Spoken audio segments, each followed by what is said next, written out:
नमस्कार दोस्तों, मैं अंकुर उपाध्याय स्वागत करता हूं आप सभी का एक बार फिर से अपनी नई वीडियो में। दोस्तों, कल मैंने एक वीडियो शेयर करी थी, आप सभी ने बहुत सपोर्ट दिया था। उस वीडियो में मैंने आप सभी के साथ डिटेल डिस्कशन करा था इकोनॉमी को लेकर कि कैसे इकोनॉमी पे इंपैक्ट पड़ेगा ये जो रुपया हमारा टूट रहा है इसकी वजह से।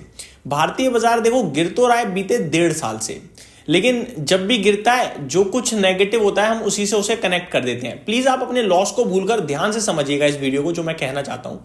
मार्केट में ना जो भी वीडियो बना रहा है या जो भी रीजंस दे रहा है वो हमेशा तेजी के समय तेजी के कारण गिना देगा और मंदी के समय मंदी के कारण गिना देगा। एक्चुअली में आपको खुद जजमेंट लेना पड़ेगा कि क्या चल रहा है क्या नहीं चल रहा है। मैं एग्जांपल देता हूं। देखो, आज की डेट में भारतीय बाजार में बड़ी पेन चल रही है, पैनिक सिचुएशन चल रही है, एक तरीके से दर्द दिख रहा है हमें पोर्टफोलियो में। तो अगर आप किसी एनालिस्ट को सुनोगे वो क्या कह सकता है, गिरावट के पीछे का क्या कारण है, घटता रुपया कारण बता देगा, ठीक है जी।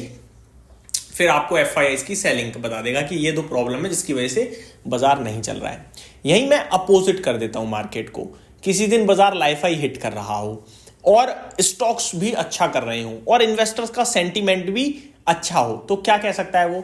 फिर वो कह सकता है क्रूड ऑयल बहुत सस्ता हो गया है, हमारे लिए बहुत अच्छा है, $60-62 के पास है, यहाँ से और घटता दिख रहा है। साथ ही साथ वो कह सकता है हमारा जीडीपी डेटा बहुत स्ट्रॉन्ग आ रहा है, इन्फ्लेशन एट 10 ईयर्स 12 ईयर्स लो ट्रेड कर रहा है, इकोनॉमी में रिवाइवल दिख रहा है, जीएसटी का जो नया सरकार की तरफ से गिफ्ट देश को मिला है वो बहुत ही पॉजिटिव है। ये सारी चीजें वो आपको गिना सकता है। फिर वो कह सकता है कि अब जो वैल्यूएशन है निफ्टी के वो बहुत रीजनेबल हैं, वो ये सब गिना सकता है। कहना मैं ये चाहता हूं कि जब जो कुछ हो रहा है बाजार में उसके पीछे आपको रीजन मिल जाएंगे। आपको ये समझना है कि करंट सिचुएशन में जो हो रहा है उसमें आपको क्या करना है। फॉर एग्जाम्पल मैं अपने आप को लेके चलता हूं, ठीक है। देखो, लॉस में अगर आपकी पोर्टफोलियो तो लॉस में मेरी भी होगी, नो डाउट, लेकिन क्योंकि मैं फोकस्ड पोर्टफोलियो है, मैं डे टू डे बेसिस पे वीडियोस बनाता हूं, डे टू डे बेसिस पे बाजार में बैठता हूं उठता हूं, तो मेरे को क्या है कि मैं ऐसी पोर्टफोलियो क्रिएट नहीं कर रहा जहां पे मेरे को बहुत कंपाउंडिंग से पैसा बनाना है। मैं ऐसी पोर्टफोलियो क्रिएट करके बैठा हूं जहां पे मेरे को स्टॉक स्पेसिफिक कंपनी से मतलब है, निकल जाऊंगा जैसे ही मेरे को उसमें से एग्जिट लेना होगा, सिंपल। तो वो मेरी डिफरेंट हो सकती है पोर्टफोलियो, यानी कि हो सकता है गिरते बाजार में ऊपर हो जाए, ऊपर वाले बाजार में नीचे हो जाए, दोनों पॉसिबिलिटीज हैं, ठीक है। तो मैं उसको अभी बात ही नहीं करना चाहता। मेरे को पता है ज्यादातर इन्वेस्टर लॉस में बैठे हैं इस समय। अब आप एक चीज समझिए मैं आपको सिंपल ये बताना चाह रहा हूं कि क्या बाजार ऊपर नहीं जाएगा? सिंपल मेरे को बस ये बताइए, डेफिनेटली जाएगा। इससे भी बड़ी बात, जो दो कारण हैं जैसे कि एफआईआई की बिकवाली और घटता रुपया, मैं आपको ये बताना चाहता हूं रुपया बढ़ा कब।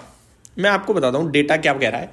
2012 में 50 रुपए $1 था, 2013 में 60 रुपए $1 था, 2018 में 70 रुपए $1 था, 2022 में 80 रुपए $1 था और 2026 में 90 रुपए $1 है। क्या गलत है इसमें?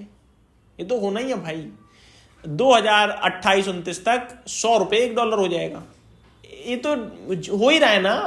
क्या इसमें कुछ, ये तो नीचे की तरफ थोड़ी जा रहे हैं हम, ऊपर ही जाते जा रहे हैं, घटते ही जा रहे हैं, तो हो ही रहा है। तो फिर क्या गलत है इसमें?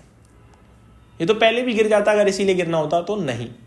दूसरी बात, अब एफआईआई की सेलिंग का आपको डेटा देना चाहूंगा, ध्यान से समझिए। कहना मैं चाहता हूं कि रीजंस आप जो ट्रस्ट कर रहे हो गिरावट के, वो रीजंस ऐसे नहीं है जो अभी डेवलप हुए हैं, वो रीजन तब के हैं जब तेजी भी चल रही थी। दैट मीन्स प्रेशर है आपकी और हमारी वजह से, ये फैक्ट है, एक्सेप्ट नहीं कर रहे हैं हम और आप बैकफुट पे खड़े हैं। हमारा और आपका कॉन्फिडेंस बिल्कुल भी नहीं है बाजार में। एफआईआई की बात कर लेते हैं। चलो, भारतीय बाजार कब से गिर रहा है? भारतीय बाजार गिर रहा है जून जुलाई 2024 से, ठीक है जी, यानी 1.5 साल के करीब होने जा रहा है। मैं आपको मंथली बेसिस पे बताता हूँ। मेरे पे ना 2025 से तो मंथली डेटा है, खैर जनवरी टू दिसंबर 12 महीने का ही होता है।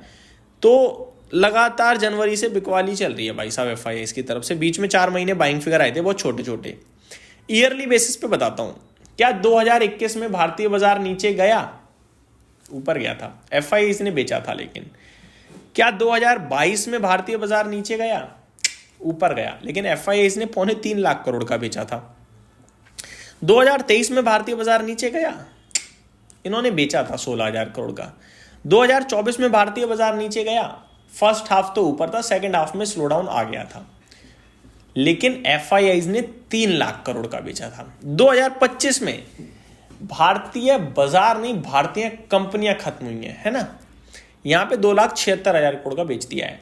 अगर इनका पैसा पैसा है तो डीआईआईज का क्या पैसा पैसा नहीं है? उनका भी तो पैसा ही है। डीआईआईज आप और हम ही है, क्योंकि हमारा ही तो पैसा है जो एसआईपी के माध्यम से लग रहा है। पता है कितना लग चुका है? मैं आपको बताता हूँ।